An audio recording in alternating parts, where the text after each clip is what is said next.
Here we go again, back on our island campsite on the Mekong River. We've already travelled 900 kilometres up through Cambodia, but we're just getting started. Today we'll be crossing the border into Laos to begin the 1,800 kilometre leg, tracing the Ho Chi Minh Trail from south to north Laos.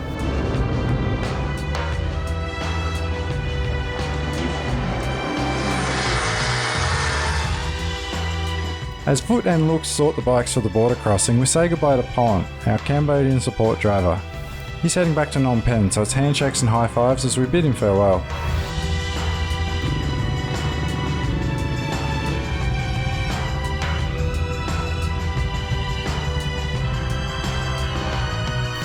An hour or two to cross the border, we pass through no man's land and finally greet our Laotian ride crew, Lenoi, our support rider, and the hilarious TK or Tong Koon, who'll be leading our ride for the next 10 days or so.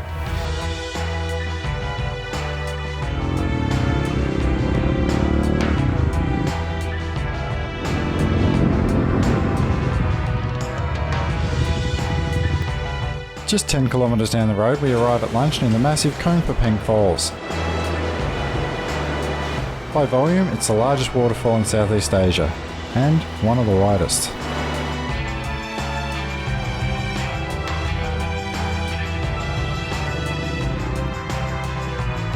While we wait for the ferry to cross the Mekong, we're invaded by a horde of local kids. TK decides to hold an impromptu slingshot competition.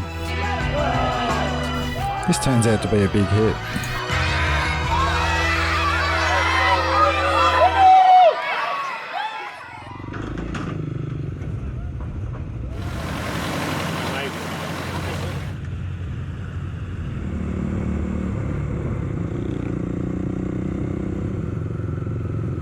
We finally arrive at our accommodation for the evening, a resort right on the edge of the Mekong. Bloody ripper. TK runs through today's journey on a map and we're joined by a new rider, Billy from Ireland.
We stop for a break at a river crossing and watch a loaded truck get hooked up on the rocks. No luck pushing it out, but fortunately Vult was just a few minutes behind us in the support vehicle and able to winch them out.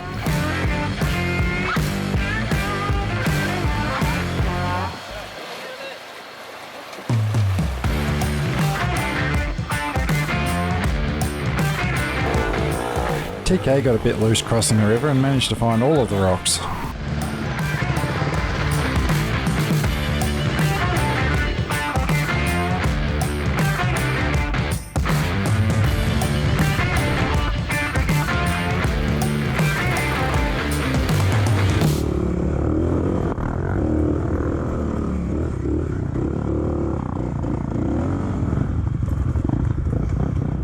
In the next village, Toby spots a local with a spear gun and offers to buy it. Where's the safety?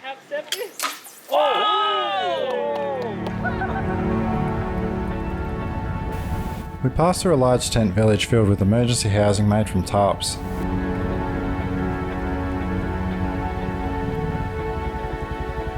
Only a few months earlier, a hydro dam being built had catastrophically collapsed after heavy rains, inundating downstream villages with mud and water. Many died in the flood and thousands more were displaced from their homes. The destruction was devastating, and I hope those affected are able to return and rebuild.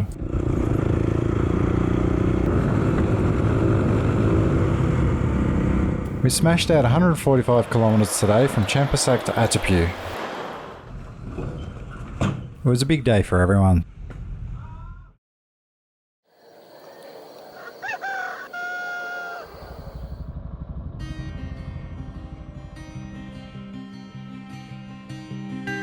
An early morning wedding procession in Atapu as we begin a massive 230 kilometre journey towards Paksong. We stopped at a Russian surface-to-air missile that was towed from North Vietnam, but the war ended before it was ever launched. Cluster bomb casings adorn the fences here. Quickly the road turns to loose rock as we ascend to around 1300 metres up onto the Bolivon Plateau. A T-54 tank turret rests on the side of the road, rediscovered during roadworks in recent years. Imagine what temperature. Yeah, it would have been beautiful, wouldn't it? Is that your periscope? The surrounding area here was swept for UXO in 2016 and 38 cluster bombs were discovered.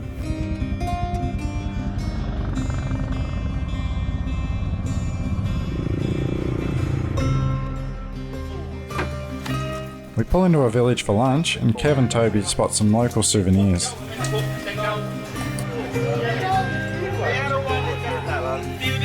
Billy managed to rip the arse out of his pants, so a local shop owner pops an inconspicuous patch on there.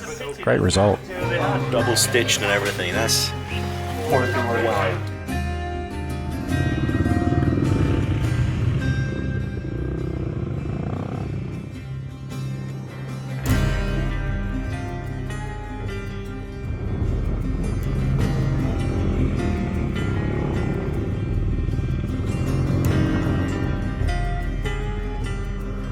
Some awesome trails through the mountains before we pull over to refuel.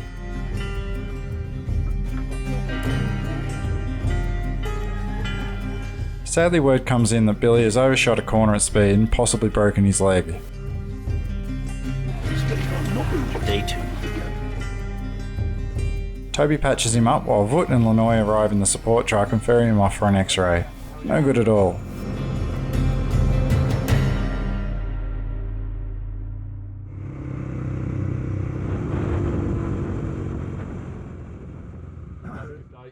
Another ship result. Cheers.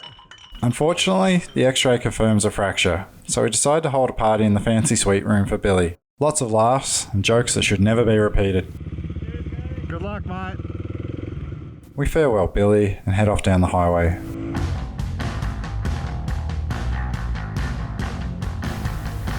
Ewan takes the day off to rest his foot and finally get that X-ray on his ankle. We arrive at the Zedon River crossing. This bridge was bombed by the US and never rebuilt, so it looks like we're getting our boots wet.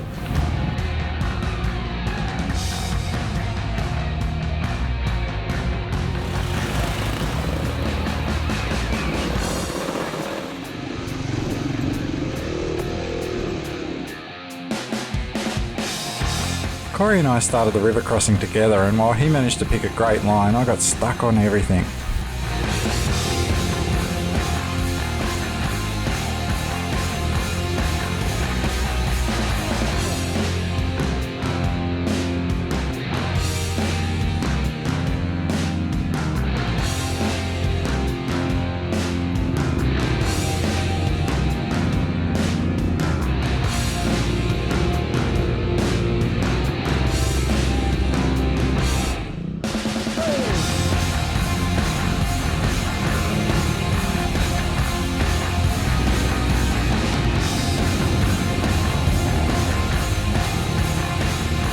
Toby gets word that Ewan's X-ray has confirmed 2 fractures from his crash back in Cambodia. No good, mate.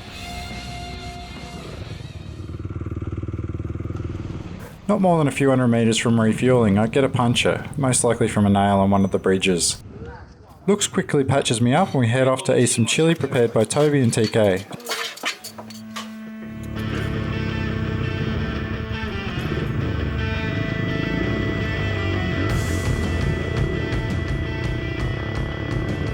Back on the Ho Chi Minh Trail, we nail a beautiful 40-kilometre section covered in sandy granite outcrops. So much fun.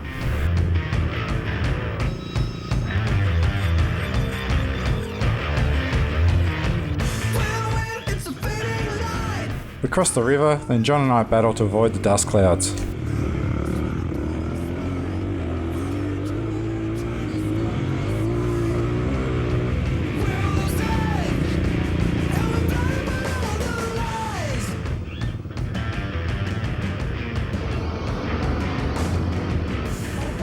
Can we do it again? To get him out. An unbelievable. Amazing. Incredible. Did you notice you're not a fucking swap? Today is a rest day, optional of course, but Airzy, Kev and I vote to keep riding as we'll do a big loop up into the hills and then back to the hotel. 20 kilometres down the road we visit the Bandong War Museum on route number 9, Savannakhet Province. The displays here were gathered from nearby countryside, abandoned after a notable 3-month war campaign along route number 9 in 1971.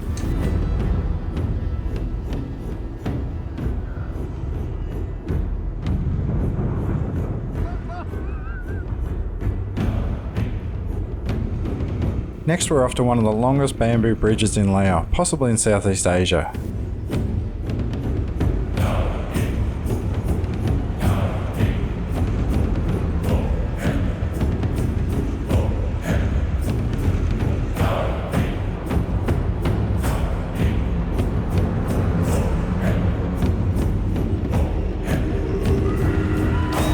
We stop in a village for a bit and then we're back onto the familiar bone-rattling cobblestones of the original Ho Chi Minh Trail.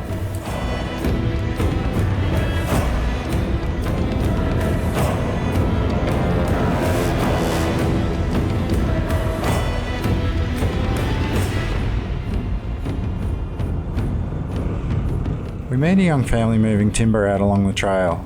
It was lunchtime and they were happy to share their sticky rice and chili with us, and we provided the barbecue pork. Save the day. It was a lovely shared experience.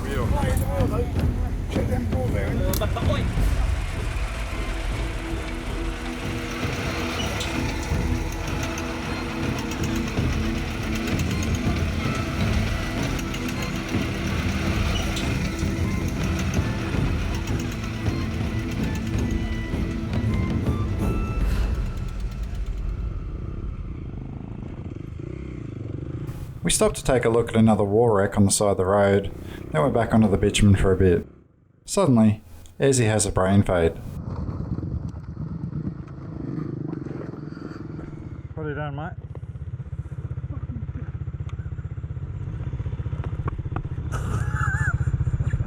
Just headed straight through it. I'm still not sure what happened there. He hurt my fucking shoulder, but there's no point moaning about it, is there? I've got another 3 fucking river crossings.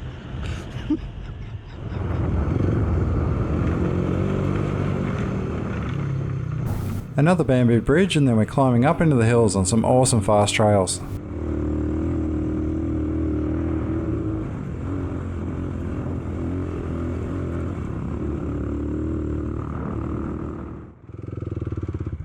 Cluster bomb casings prop up these little huts as the villagers pop out to say hello.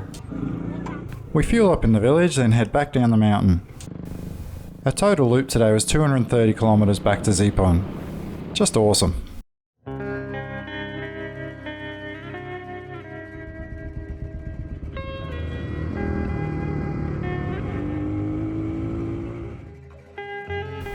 The roads are busy with heavy trucks and deep potholes this morning as we travel through a gold mining district.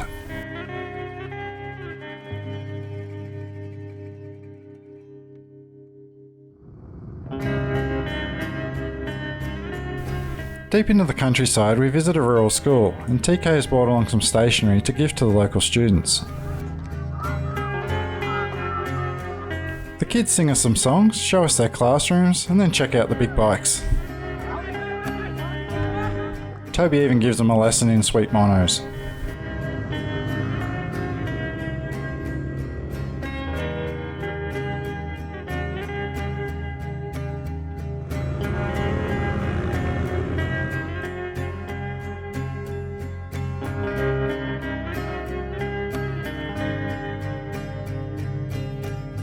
We drop down to another river crossing and I'm first onto a canoe.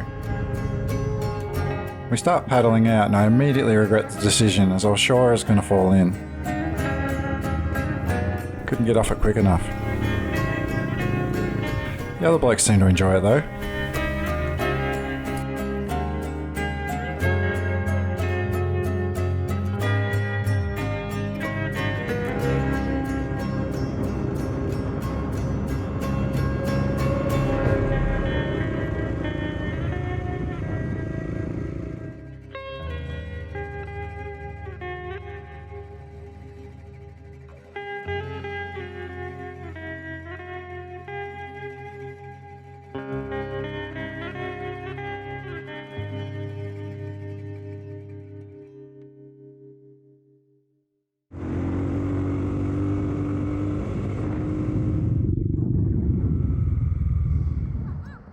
I'm waiting on a corner for the group to catch up when suddenly I'm mobbed by a group of girls on scooters, keen for a few selfies. My week-old ride gear is smelling pretty fresh at this stage too. TK goes shopping for some essentials and we're back on the road.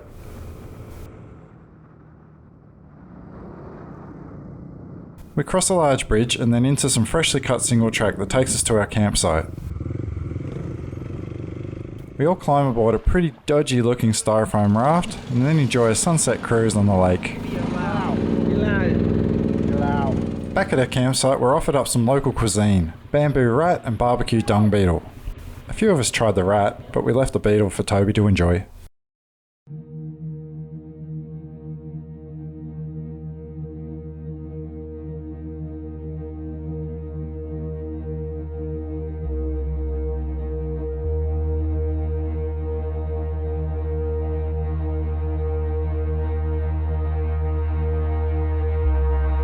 Beautiful sunrise on the lake as we emerge from a superb party the night before.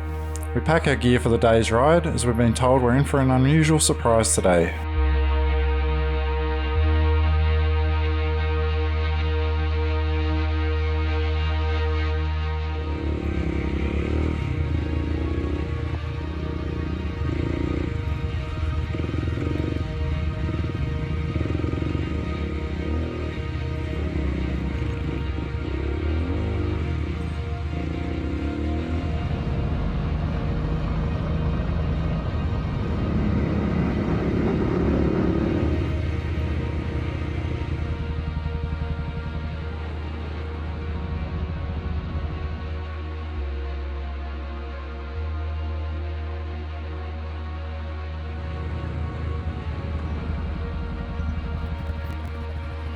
We drop down to the water's edge and meet some friendly boatmen who have been hired to take all the riders and bikes down the river.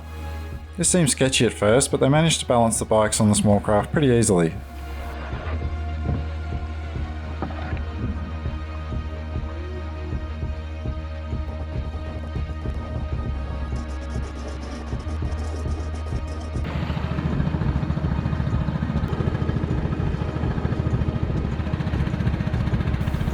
We're heading to Konglor Cave, a 7-kilometre limestone tunnel carved out by a river.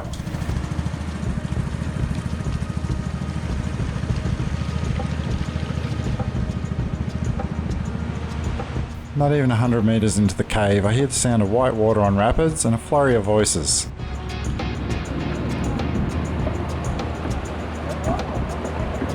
This is fucking nuts. It is. We're all nuts. The small outboard motors are removed so the canoes can be floated through a short rocky rapid section.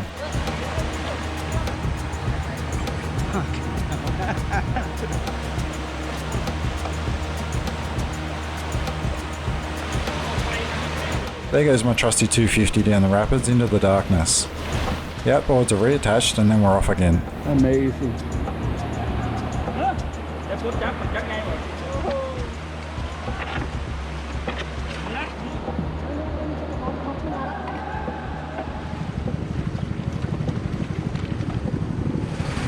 For the next 40 minutes we float through the massive pitch black cave. It was incredible. I can't imagine you get the opportunity to do this sort of thing anywhere else in the world.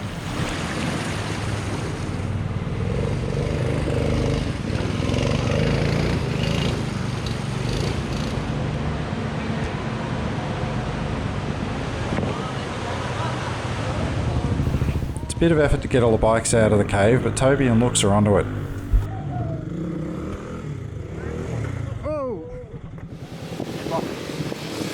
We had lunch on a beautiful sandy lagoon and offer last night's bamboo rat to the boatmen, thanking them for the tour. Thank you, boatman. Thank you, boatman. Thank you.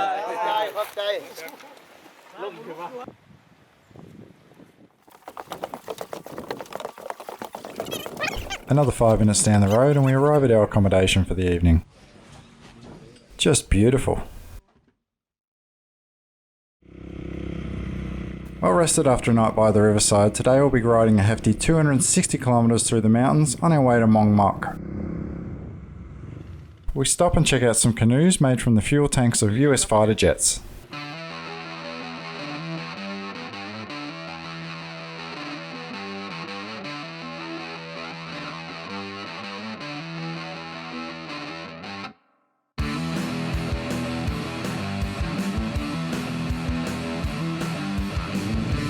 TK's found himself a spear gun, so I keep a safe distance as he wobbles down the road.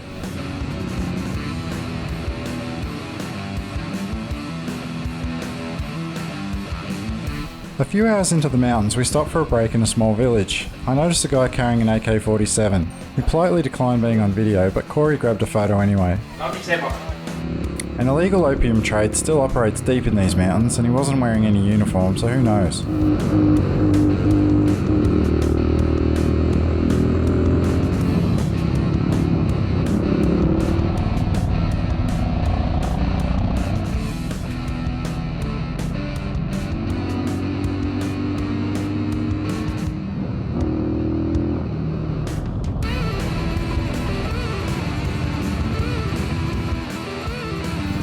We stopped for a photo op on a massive war truck that's been modified for logging. This thing was a beast.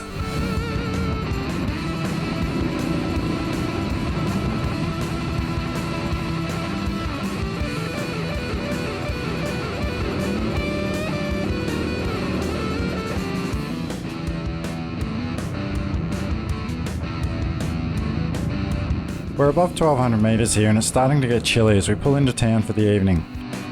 This village has only been accessible to Western travellers in recent years as the roads leading in and out are still a work in progress.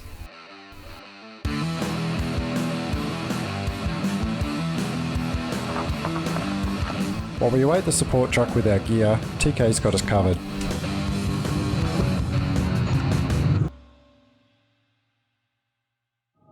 A chilly morning in Mong Mok as we gear up to climb to 2000 metres.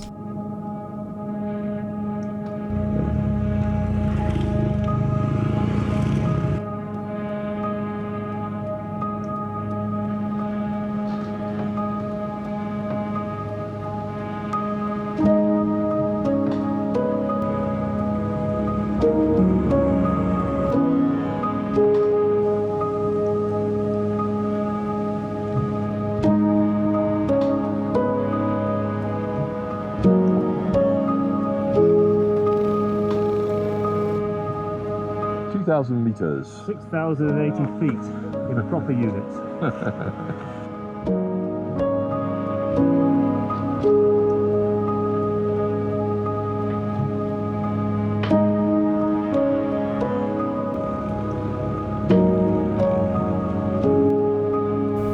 An incredible view up here above the clouds.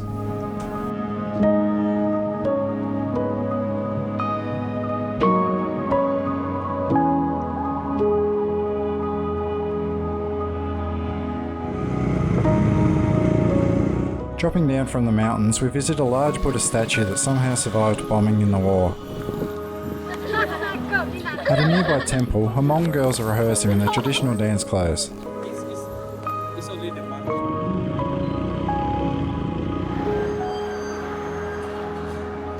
We stop in for some noodles and use spoons made from recycled bombs.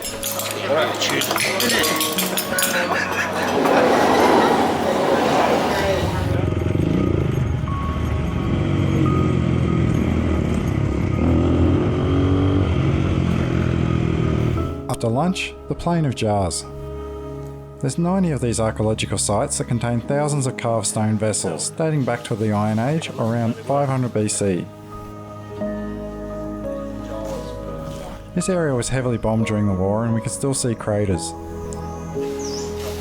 Local legends suggest the jars were used by giants to drink rice wine from. but archaeologists think they were used as burial containers. The jars were also listed as a UNESCO World Heritage Site in 2019. We dropped down to Poncevar and visit another tank. That's a long way away from that. Yeah. Bit of old dirt. Or Burge. That's my one. Tonight our accommodation is in a French chalet high above the town of Poncevar.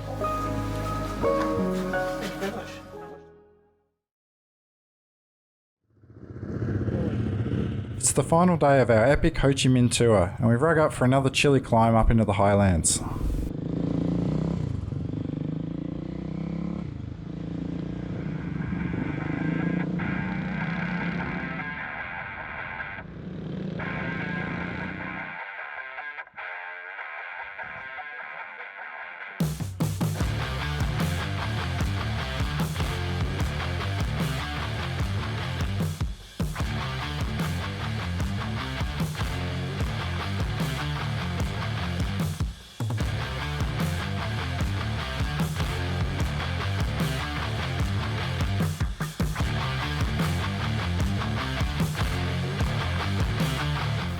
Way off the beaten track, we visit another jars site. This one wasn't on the usual tourist route. I'm reminded the places you can get to with a dirt bike makes them the ultimate way to travel and see the world.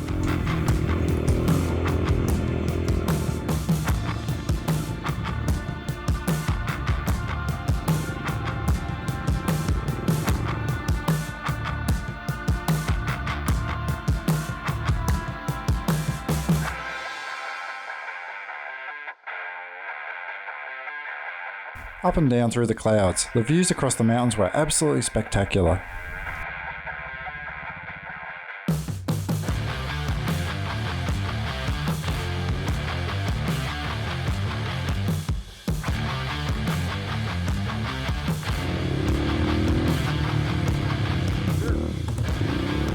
There's no traffic for hours, and then we spot a truck weaving around the mountainside. Ezzy manages to put his bike down without too much grief.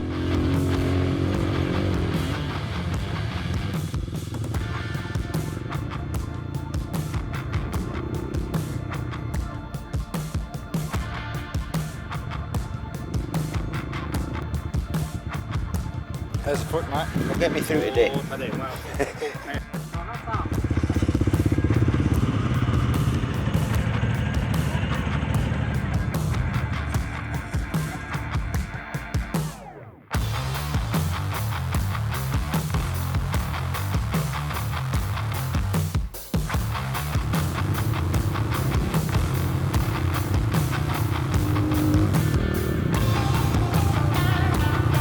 For about 30 minutes I tried to round up Toby as we hit the rocks at a fair pace. It's working pretty hard to keep up.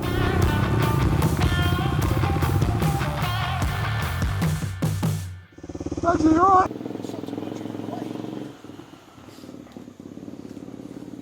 A nice shady spot for our final lunch on the trails.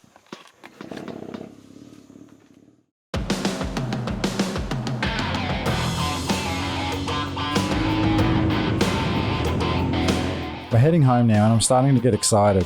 We've travelled the distance of Melbourne to Cairns on a single cylinder 250. That's crazy. Met some amazing new friends, camped on the Mekong, floated through caves with a dirt bike, and we drank a lot of beer. It's been an unbelievable tour. Toby, Voot and TK have woven a ridiculously ambitious tour here and absolutely nailed it.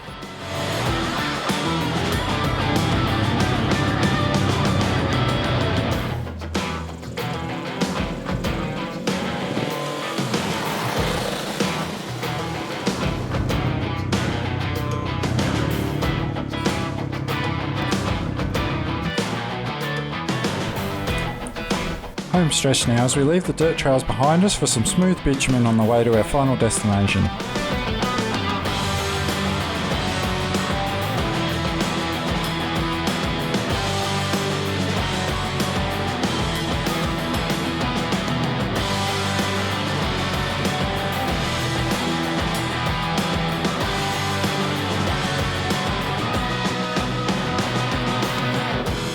We cross the old French bridge into the bustling tourist town of LUANG, PRABANG. Ready for one last celebration on the Mekong. Massive thanks to Ride Expeditions for an incredible experience. A bucket list, once in a lifetime adventure.